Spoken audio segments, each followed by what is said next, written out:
What's cracking, guys? JP here again, doing another update of my 20-gallon reef tank. Now this tank has been going through crazy times in the past week and a half. Now, a week and a half ago, I tested my magnesium and it tested and resulted as 1,500. I'm like, is this wrong? So I retested again and it was still the same. Now I also tested the alkalinity and calcium and it was also high. The weird thing is they're all proportionate to each other, so nothing is too high and nothing is too low. And what got me weird was the magnesium was very high, and I don't dose any magnesium. Now, maybe a day before, I did add a dry rock in my refugium to just hold the Tradomorpha in the water, and I'm not sure if that leached extra nutrients or magnesium and calcium and alkalinity in the water. The day before also I tested, I also did only a 1-gallon water change, so I'm not sure if that water supply had a high levels of that chemicals. And I did check my testing kits that it was, the expiration date was still 2019, so I'm not sure what happened. I did test a few times, but what I have done since then is every 3 days, I did hear the recommendation that every 3 days you do a water change. So I did that. I only did 2 gallons water change every 3 days. I only lowered my dosing about 4 ml, and so far all my levels has been stabilizing around 10. And this is about 6 days in, and looks like it's doing good. I have not seen any stress or dying off in my corals, even though with the 11.8 alkalinity. Now, good side is my SPS has been growing crazy, and my coralline algae has been growing crazy. Alright, and as you can see, there is the growth rings right here. And good thing is I have a high nutrients level enough that I don't get the burnt tips from the high alkalinity levels that I have heard if you have a low nutrients level. Alright, and as you can see, this is my green digi. There is the growth rings. It's been growing crazy, so that's good.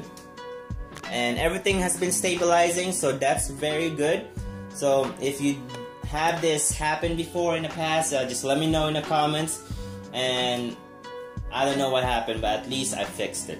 So the next thing I'm gonna talk about is I got some new gadgets. So let's start with my refugium light. So as you can see, I bought some plant light at Walmart. This is a newer brand or product. I'm not sponsored, don't worry. So I think I'm just using a Sansi, and it's just basically a bulb. It just screws in a E27 light bulb fixture. So I'm testing on that if it works or not. And so far my Tradomorpha has been like floating to the top because it got so much light, and that's why I got that dry rock tied with a nylon string or fishing string so it will stay underwater. And the bad side is it's not dimmable, because I do have a dimmable switch right here or plug-in, and I tried it and it flickered, so it's not dimmable. Next thing is, while I ordered that, I did order some orange safety glasses. Now this acts as a filter. Like if you have a tube blue of light right here, as you can see, you basically put this goggles on or glasses, and you will see, remove the too much of the blue, and you will see some of the colors. So this goggles is actually very cheap. Just you can eBay it or Amazon, just orange safety glasses. I'll probably put it in the link also. So this is pretty cheap if you're not into the filters and you just want to put some glasses on and see the corals without the washed up.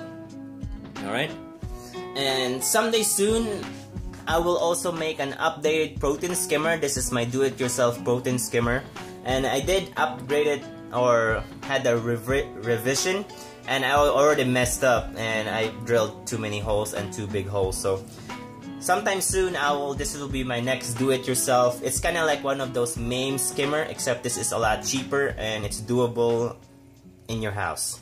So I think that's pretty much it, guys. That's all my update. And thanks for watching. And happy reefing. Adios.